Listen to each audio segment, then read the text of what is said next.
Gemar Chatima Tova. The smallest known image created by the prolific poet, illustrator, and engraver William Blake, no relation, is an etching measuring 2.5 inches by 2 inches, smaller than a Post-it note, that Blake created for a children's book called The Gates of Paradise. Published in 1793, this book contains 18 images, each with a short caption. This particular image depicts a small, faceless figure standing at the bottom of an immense ladder that stretches up into a starry sky, leaning against the crook of a crescent moon. As the figure, a child, attempts to mount the first rung of the ladder, craning his neck toward the celestial object of his desire, a faceless couple, the parents, can be seen standing off to the side at a distance, clutching each other. At the bottom in bold lettering is the caption, "I want, I want." And if there is any depiction of the human condition better than this, I am not familiar with it. At one time or another, or maybe most of the time, we are all that faceless child reaching for the moon, grasping for what we cannot have, staring stubbornly heavenward while our feet never get off the ground. I want, I want. Or maybe we are the anxious couple standing helplessly off to the side, and all we can do is hold each other as we watch someone we care about want and still not have. The rabbis taught, Ezehu Ashir, Hasameach Bechelko.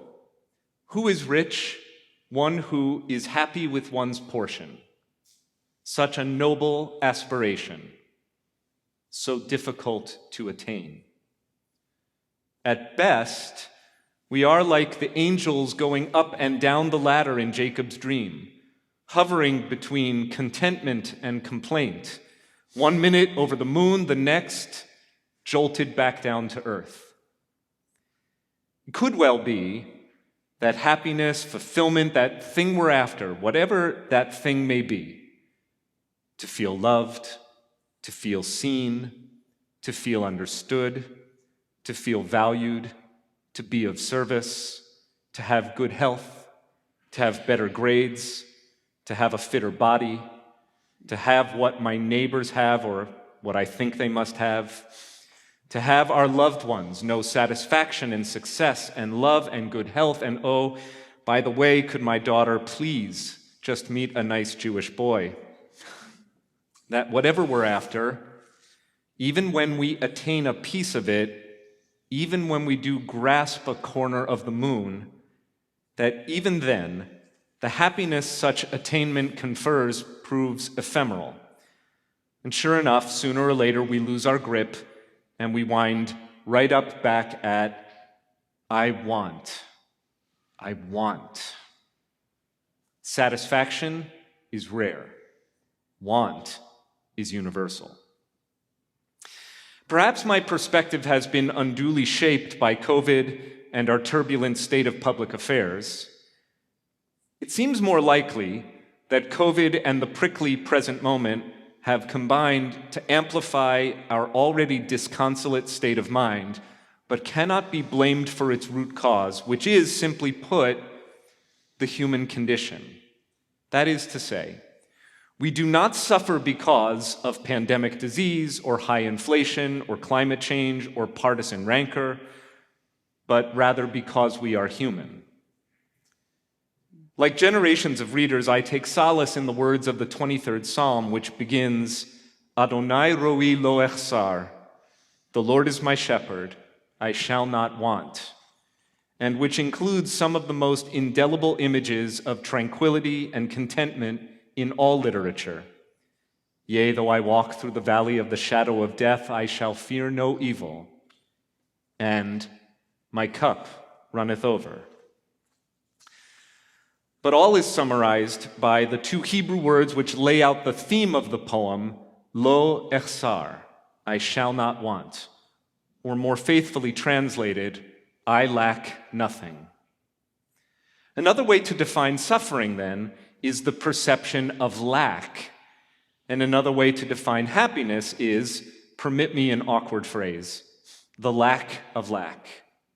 When, even momentarily, we do not want, have nothing to want, and when we look over our lives and our world despite all the dross and all the mess, we nevertheless can say, my cup runneth over. In these words, we also find a framework for understanding how God shows up in our lives as the tranquility, joy, contentment that we experience when we want for nothing. I want is the root of so much suffering. Such a mindset obsessed with lack, hell-bent on acquisition, can be seen at its pathological extreme in, say, Vladimir Putin, who must be one of the most miserable men on the planet, despite his inordinate power, wealth, and privilege. Such an example, while useful for illustrating the concept here, is grotesque. We are not like that man. Still, let's consider on this Yom Kippur morning, this day of introspection, how the gnawing feeling of I want, lodges within each of us, how it shapes our lives, drives our ambitions, and perpetuates our suffering. Happiness strikes me as fundamental to life, or at least to a life well lived. Jefferson put the pursuit of it alongside life and liberty as an unalienable right. But notice that he did not view happiness itself as a right, only the pursuit of happiness, the implication being that its attainment is far from guaranteed, and that each of us must seek and find it for ourselves. A number of factors may contribute to our happiness, factors like wealth or prosperity, health and physical well-being, friendship, companionship and love, attainment and achievement, but none of these factors necessarily guarantees it. Our material situation affects our happiness, and financial resources can improve our quality of life, our comfort or convenience, the opportunities available to us, the security of our families. But surely, we all know people who are rich in dollars but poor in happiness. Good health may also contribute to happiness. People experiencing chronic pain or discomfort have reason to feel discouraged, depleted, even depressed. But surely we know people in peak physical condition who lack happiness.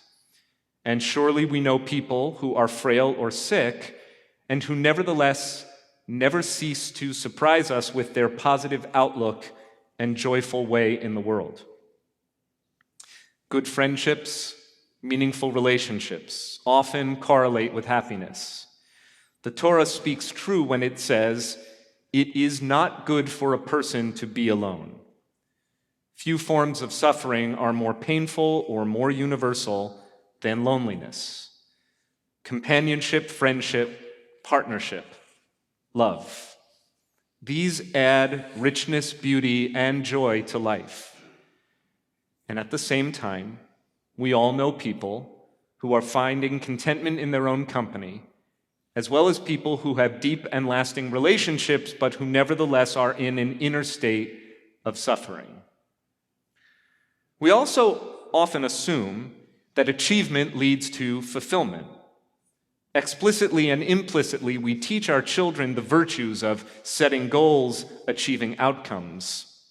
We emphasize advancing in school and employment, pursuing opportunities that often impel us to work harder in order to achieve more and better. And so we work and work and work. We set goals and pursue them. We sometimes exceed even our own expectations as we make our way up the so-called ladder of success. And then one day, many of us wake up realizing that with every goal accomplished, we still feel an insatiable I want from deep within. Attainment may provide a measure of satisfaction, but it rarely leads to lasting happiness. It is certainly no antidote to suffering. I wonder what would happen if we tried on a Yom Kippur mindset, and not just for today. What would it feel like to stand before ourselves, our community, and our God with only our mitzvot, our deeds, and our midot, our dispositions, and not our resumes to speak for us? Maybe we would discover that rather than deriving from some external condition, happiness is an inside job. Happiness, the absence of suffering, the lack of lack, describes an inner state of being. We can shift our mindset to think of suffering as being in contention with what is, and happiness as what happens when we are not in contention with what is, even if it's just a temporary reprieve, a momentary state of acceptance, the grace of lo echsar, that I want for nothing. Throughout this holy season, it is customary in many Jewish communities to read each day from Psalm 27. Achat sha'alti me'et Adonai was so beautifully sung this morning. Only one thing do I ask of God, this my only request, that I might dwell in God's house all the days of my life. Its close cousin, Psalm 23, ends on a similar note. I shall dwell in the house of the Lord forever. The house of God, of which the psalmist sings, is not a real estate listing. It has no physical address, no doors or rooms. It is not to be found at the end of a ladder to the sky. It metaphorically describes a tranquil state of mind, an inner calm and equanimity. To dwell in the house of God is to be at peace with what is, for our minds and hearts and souls to align in acceptance of our present state of being. I find this poetic image of dwelling in the house of God a whole lot more relatable than the notion of believing in God. For me, faith and belief are difficult words and difficult concepts. My relationship with God does not emerge from what I believe, much less from the kind of absolute trust or belief conveyed by the word faith. My understanding of God, rather, emerges from what I have lived and what I have learned, what I have experienced and what others, what you, have taught me about your experiences. I am, therefore, rather inclined to talk about how we experience God, how God shows up in our lives, than about how we do or do not believe or have faith in God. For me, God shows up when I experience tranquility, contentment, connection, joy, and above all, when I recognize even for a moment that I lack nothing. When the incessant buzz of I want, is quieted just enough for me to hear something deeper, a melody that has been playing all along beneath the clamor. I lack nothing. I may not have everything I want, but at this moment I have everything I need. When we learn to distinguish between what we need and what we want, we begin to approach happiness. Over my sabbatical, I went back to Hebrew school, enrolling in an online ulpan or immersive language class. Among the many common expressions that we learned is one of my new favorites. In modern Hebrew, if you want to say, I'm cool with that, you say, hishlamti im zeh. The word hishlamti being a verb form of shalom, meaning I am at peace with that, or I am whole, complete, fulfilled. I'm in a state of shalom. And when looking over my life, I can say, Hishlamti im zeh. I am at peace with this. I am content. Again, even if for a moment, that is when I experience God, the God of the 23rd Psalm, the God of I want for nothing, the God who appears not as Avinu Malkeinu, as Father or King or Judge, not the God who appears at Sinai, but rather who appears as Shepherd, the God beside the still waters, the God who restores my soul. In those moments, however fleeting, I can say, I shall fear no evil, for thou art with me. Nothing more, not judging, not governing, not parenting, not recording or recounting, just with me. In the calm, lucid awareness of Hishlamti im zeh, I am at peace with this. In preparing these remarks, I turned to Bible and Midrash, to philosophers, medieval and modern, seeking inspiration in sources as disparate as the Hasidic rabbis and the Dalai Lama, who has much to say about happiness.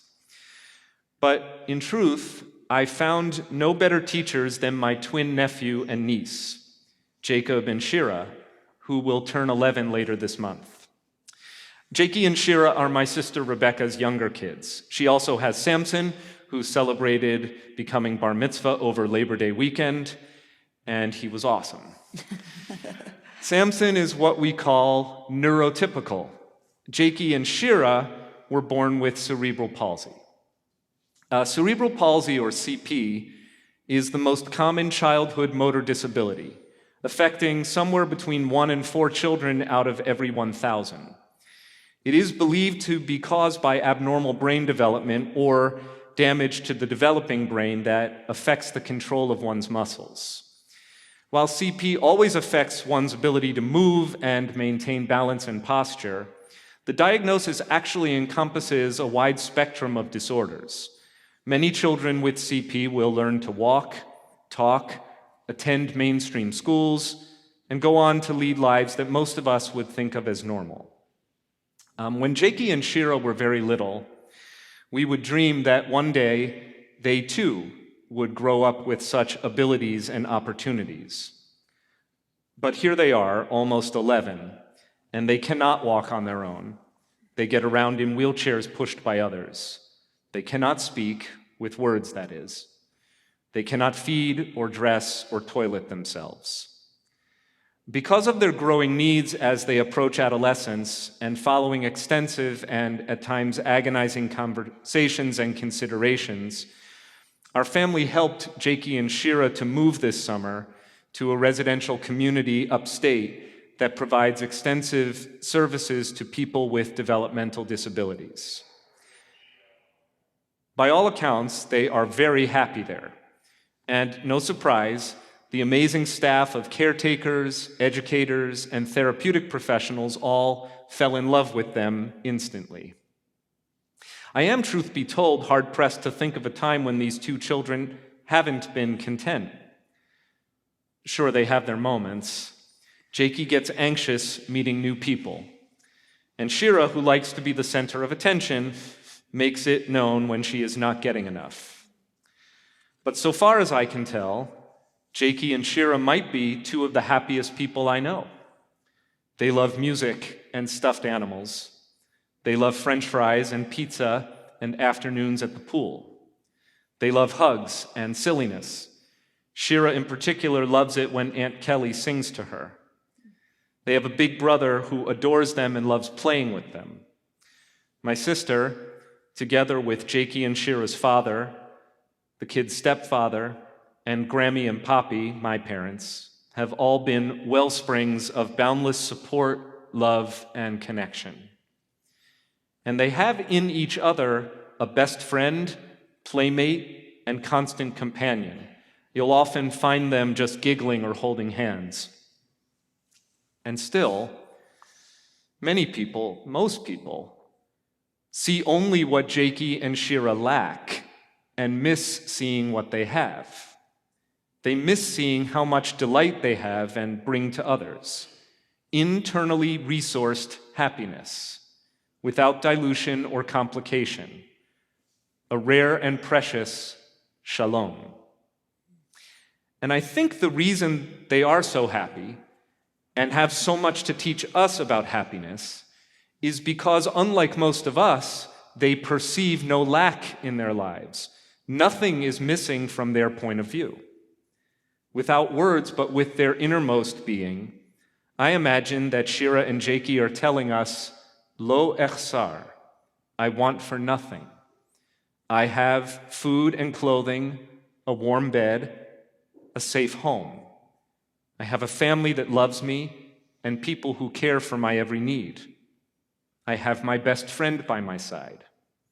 If I don't feel good, or if I'm hungry, or if I'm scared or confused or lonely, and I just raise my voice, my distress will be over in a matter of moments. If I do suffer, I need not suffer long. I have all I need. They remind us that there is another way to translate lo echsar, which is, I am not lacking. I am enough. And God does not need me to be anyone other than who I am. And is there any more Yom Kippur teaching than this? So, my friends, let us pray. With divine love to shepherd us, may we be at peace with who we are, and may we want for nothing. May we wake each day to apprehend and appreciate green pastures, tranquil waters, a soul that feels restored. When we walk through life's darkest valleys, even in the shadow of death, may we feel unafraid, safe, at peace, for the Holy One is with us. May we move forward through whatever life offers us, guided by the comfort of a caring hand. Even in the presence of those who hurt or harass us, may we be content with what has been placed upon our table. May we hold our heads high. And when we lift our cups, filled with the mixed wine of life, may we drink deeply from an overflow of the sweet stuff. May we walk in awareness of the love and goodness that follows us all the days of our lives. And may every place we dwell be the house of God. Amen.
ושבתי